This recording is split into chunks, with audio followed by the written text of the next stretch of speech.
Dave Ramsey made headlines a few weeks ago for eviscerating his co-host George Kamel for preaching the 4% rule. The 4% rule states that if you want to have a high likelihood of your retirement savings lasting through life expectancy, you can only withdraw 4% of your day one retirement balance per year, adjusted every year thereafter for inflation. Kamel cited a study from honestmath.com in which the 4% rule was put forth as the gold standard for sustainable withdrawal rates in retirement. When Ramsey learned of Kamel's endorsement of the 4% rule, he became unhinged, live and on air. He suggested that anything short of an 8% withdrawal rate would steal hope from Americans who are trying to save money for retirement. After all, if you can only withdraw 4% of your retirement portfolio per year, you'll have to save twice as much in order to be financially independent. And the prospect of doing so could be enough to dissuade a huge swath of Americans from ever taking the first step towards a secure retirement. Well, recently, George Kamel appeared on the Iced Coffee Hour and was asked about Ramsey having rebuked him for endorsing the 4% rule. Let's take a listen to what he had to say. Dave was under fire recently for 8% withdrawal rate. What do you think about that? Do you think 8% withdrawal rate is fine? Do you think that that could be a good benchmark for people when they're trying to retire? I think there's certain situations where that would be totally fine. If you follow the Ramsey plan and you have a giant nest egg and that's your plan, then that's sustainable. If you look at real numbers, hypothetically, like this is all, it's like your $1 billion question. Would you get $1 billion and do this? The realistic numbers are if you had $2 million in retirement and you were withdrawing 8%, you would be okay with a paid for house, money in the bank, and you would adjust. Sadly, it looks like George has completely disavowed the 4% rule. After Ramsey's tirade went viral, something happened behind the scenes, and Kamel has now completely changed his tune. His position now seems to be that if you have some money in the bank and your house is paid off, then an 8% withdrawal rate is a completely sustainable approach when drawing down your assets in retirement. Okay, let's break Kamel's points down one by one. First, he says that 8% is fine so long as you have money in the bank.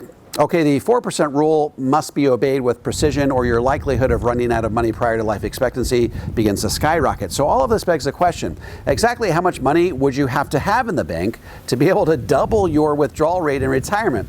Well, Kamel doesn't say. The contrast between this vague recommendation and the precise math that upholds the 4% rule is a bit unsettling.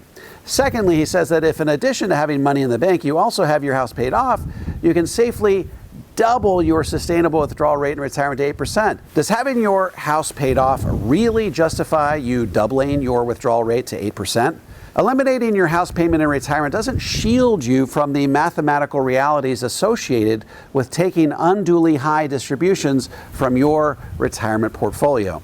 8% withdrawal rates will still send your portfolio into a death spiral from which it never recovers and force you to run out of money potentially 15 to 20 years in advance of life expectancy, regardless of whether or not your house is paid off.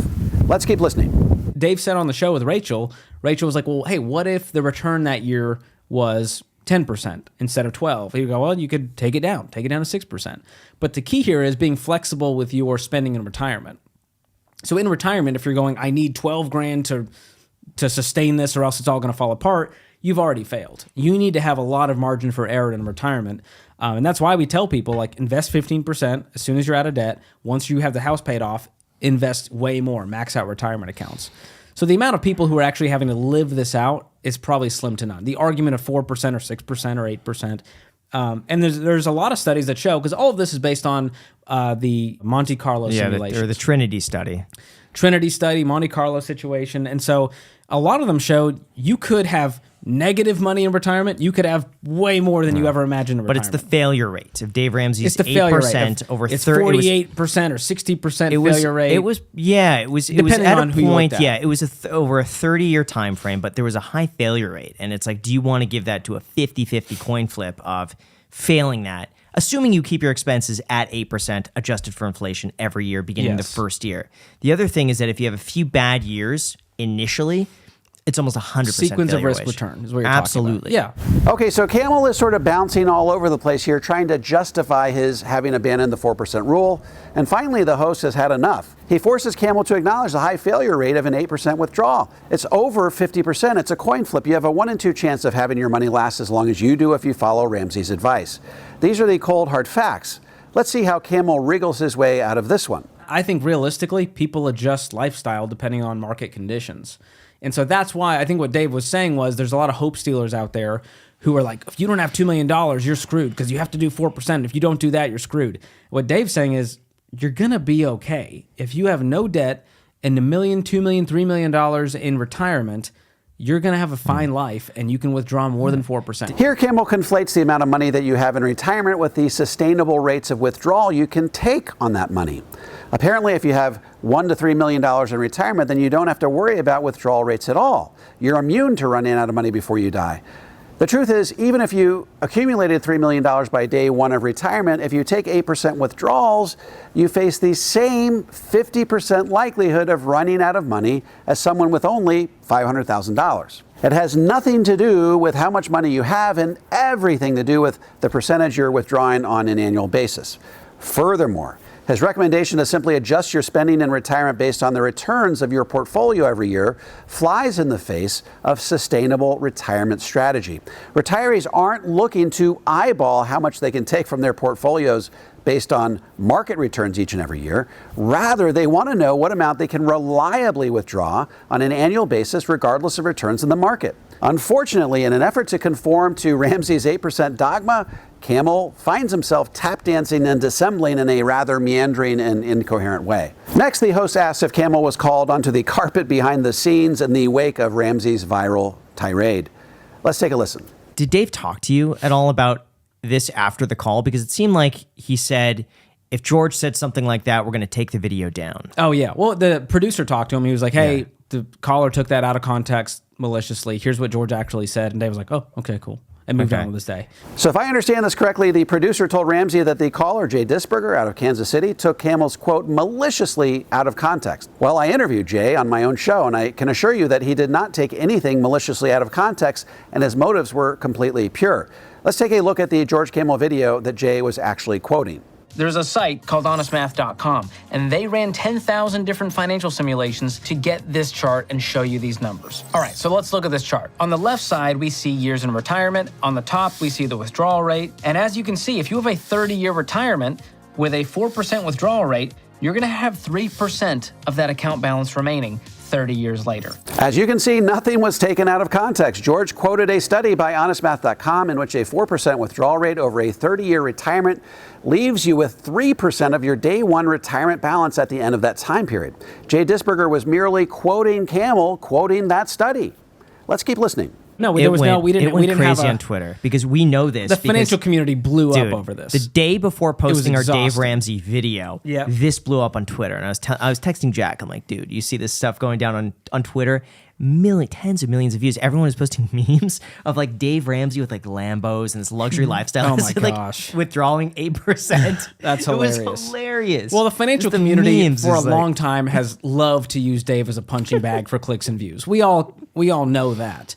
And in the same clip, Dave has helped millions of people, and these people are in their mom's basement with their, they just became financial advisors and they have an opinion, and they've helped almost nobody. And so I get why they're railing against it, and their job is to, be financial advisors and do whatever the financial community does. But I think it's such a funny hypothetical situation and argument, and so nerdy that I'm like, again, it's a wonderful argument to have. The fact is, people aren't saving for retirement. So whether we're going to argue about 4 or 6 or 8% is a silly thing when I'm like, people aren't even investing. Sadly, it looks like Kamel has gone all in on the Ramsey trope that says that anyone who disagrees with Ramsey's 8% withdrawal rate assumption is a neophyte financial nerd sitting in his mom's basement, punching on a calculator. This now appears to be the company line anytime someone dares to question Ramsey's retirement dogmas. The truth is, the financial advisors who are critical of Ramsey's 8% withdrawal rate assumptions are hardly neophytes. Renowned economists and PhDs Wade Pfau, David Blanchett, and Michael Finke responded to Ramsey's tirade in an article entitled Super Nerds Unite Against Ramsey's 8% Safe Withdrawal Rate Guidance. Take a listen to what they had to say. Quote, Ramsey doesn't appear to grasp the differences between geometric returns, what you earn in an investment, and arithmetic returns, the simple average. He also doesn't appreciate how a 100% stock portfolio increases sequence of return risk. A retiree who listened to Ramsey and followed an 8% withdrawal rule while holding a 4-fund stock portfolio in the 2000s would have run out of money in as little as 13 years, close quote. Over the last few weeks, I've praised Kamel for standing up for math-based retirement planning principles and not backing down from Ramsey's foolhardy embrace of an 8% withdrawal rate.